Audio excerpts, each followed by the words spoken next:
Iran ও যুক্তরাষ্ট্রের মধ্যকার অমীমাংসিত দ্বন্দ্ব এখন এক অন্য পর্যায়ে পৌঁছেছে। ঠিক এই সময়ে ভ্লাদিমির পুতিন রাশিয়া এক নতুন প্রস্তাব নিয়ে আলোচনায় এসেছে, আর তা হল ইরান যুক্তরাষ্ট্র বিরোধে রাশিয়ার মধ্যস্থতা। তবে এই প্রস্তাব কি সত্যিই শান্তির সম্ভাবনা সৃষ্টি করবে, নাকি এটি শুধুই পুতিনের পুরনো কৌশল, যেখানে মধ্যস্থতা মূলত একটি রাজনৈতিক চাপ তৈরি করার হাতিয়ার? ইউক্রেন যুদ্ধের পর রাশিয়া ও ইরানের সম্পর্ক এক নতুন মাত্রায় পৌঁছেছে।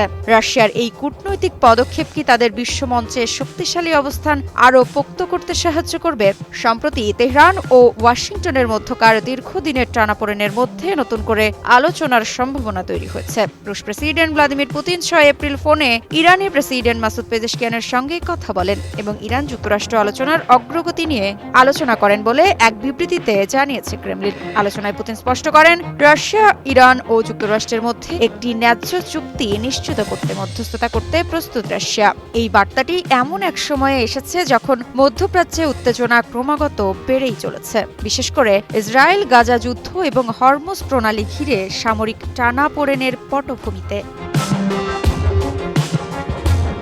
রাশিয়া ও ইরানের সম্পর্ক বহু যুগের ইতিহাসের সাক্ষী। বিশেষ করে 2015 সালে স্বাক্ষরিত ইরান পারমাণবিক চুক্তি জ্যাকোবা পরবর্তী সময়ে এই চুক্তিতে রাশিয়া ছিল অন্যতম একটি প্রধান স্বাক্ষরকারী রাষ্ট্র, যেখানে ইরানের পারমাণবিক কর্মসূচি সীমিত করার বিনিময়ে নিষেধাজ্ঞা শিথিল করা হয়। তবে 2018 সালে ট্রাম্প প্রশাসনের অধীনে যুক্তরাষ্ট্র ওই চুক্তি থেকে একতরফাভাবে বেরিয়ে যায় এবং আবারও মধ্যপ্রাচ্যে উত্তেজনা সৃষ্টি হয়। বিশেষ করে 2022 সালে ইউক্রেন যুদ্ধের পর যখন রাশিয়া পশ্চিমা নিষেধাজ্ঞার মুখে পড়েছিল, তখন ইরান তার একমাত্র কার্যকর কৌশলগত মিত্র হিসেবে উঠে আসে। রাশিয়া এবং ইরান এখন একে অপরের কাছ থেকে সামরিক সরঞ্জাম, ড্রোন প্রযুক্তি, জ্বালানি এবং অর্থনৈতিক সহায়তা পাচ্ছে। এই সম্পর্কের নতুন মাত্রা, বিশেষ করে ইরান রাশিয়ার সহযোগিতা, পশ্চিমা দেশগুলির বিরুদ্ধে বেশ প্রাধান্য বিস্তার করেছে।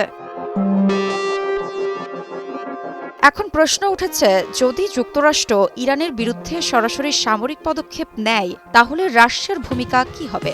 রাশিয়া ইরানকে একটি কূটনৈতিক সমাধানে নিয়ে আসতে চাচ্ছে, যাতে ইরান যুক্তরাষ্ট্র সম্পর্কের মধ্যে একটি ন্যায্য চুক্তি সৃষ্টির সম্ভাবনা হয়। আর এই প্রস্তাব রাশিয়ার পক্ষে একটি কৌশলগত পদক্ষেপ, যেখানে তাদের লক্ষ্য শুধুমাত্র মধ্যপ্রাচ্যের শান্তি প্রতিষ্ঠা নয়, বরং ইউক্রেন যুদ্ধের প্রেক্ষাপটে পশ্চিমী শিবিরের সাথে সম্পর্কের কৌশলগত অবস্থান বজায় রাখা। রাশিয়া যদি ইরান যুক্তরাষ্ট্র আলোচনা মধ্যস্থতা সফলভাবে পরিচালনা করতে সক্ষম হয়, তাহলে তা রাশিয়ার আন্তর্জাতিক ভাবমূর্তি এবং কূটনৈতিক শক্তিকে পুনরুদ্ধার করতে সাহায্য করবে। আবার এটি যুক্তরাষ্ট্রের জন্য এক নতুন কূটনৈতিক চাপ সৃষ্টি করবে, বিশেষ করে যখন যুক্তরাষ্ট্র ও রাশিয়া ইউক্রেন যুদ্ধ এবং অন্যান্য গ্লোবাল চ্যালেঞ্জের মুখোমুখি। তবে রাশিয়া যদি ইরানকে সরাসরি সামরিকভাবে সহযোগিতা করে, তা তৃতীয় বিশ্বযুদ্ধের ঝুঁকি তৈরি করতে পারে। তবে রাশিয়া এবং ইরান উভয়ই অস্ত্র সরবরাহ, সাইবার সহায়তা, গোয়েন্দা তথ্য বিনিময় এবং কূটনৈতিক সহযোগিতার মাধ্যমে একে অপরকে সমর্থন দিচ্ছে, যা তাদের সম্পর্ককে আরও শক্তিশালী করছে।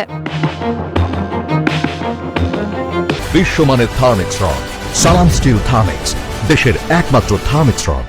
বিশ্লেষকরা মনে করছেন, রাশিয়া ইরান যৌথ উদ্যোগ পশ্চিমের প্রভাব প্রতিরোধে একটি অক্ষশক্তি গঠন করতে পারে, যেখানে চীনও এই জোটের নীরব সমর্থক। ব্রিক্স সদস্য পদে ইরান ও রাশিয়ার একত্র হওয়া এই জোটের প্রতি ইঙ্গিত দেয়। এর মাধ্যমে রাশিয়া এবং ইরান পশ্চিমের প্রতি নিজেদের অবস্থান শক্ত করছে এবং একটি নতুন ভূরাজনৈতিক শক্তির উত্থান ঘটছে।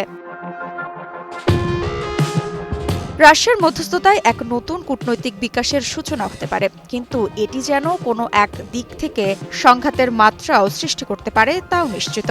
ইরান যুক্তরাষ্ট্র সম্পর্ক, রাশিয়া ইরান সহযোগিতা এবং পশ্চিমা দেশগুলির প্রতিক্রিয়া, এই তিনটি ফ্যাক্টর পরবর্তী পদক্ষেপ নির্ধারণ করবে। এখন দেখতে হবে পুতিনের ন্যায্য চুক্তির প্রস্তাব কূটনৈতিক সমাধানে পরিণত হয়, নাকি স্রেফ একটি শক্তির ভাষা হয়ে দাঁড়ায়।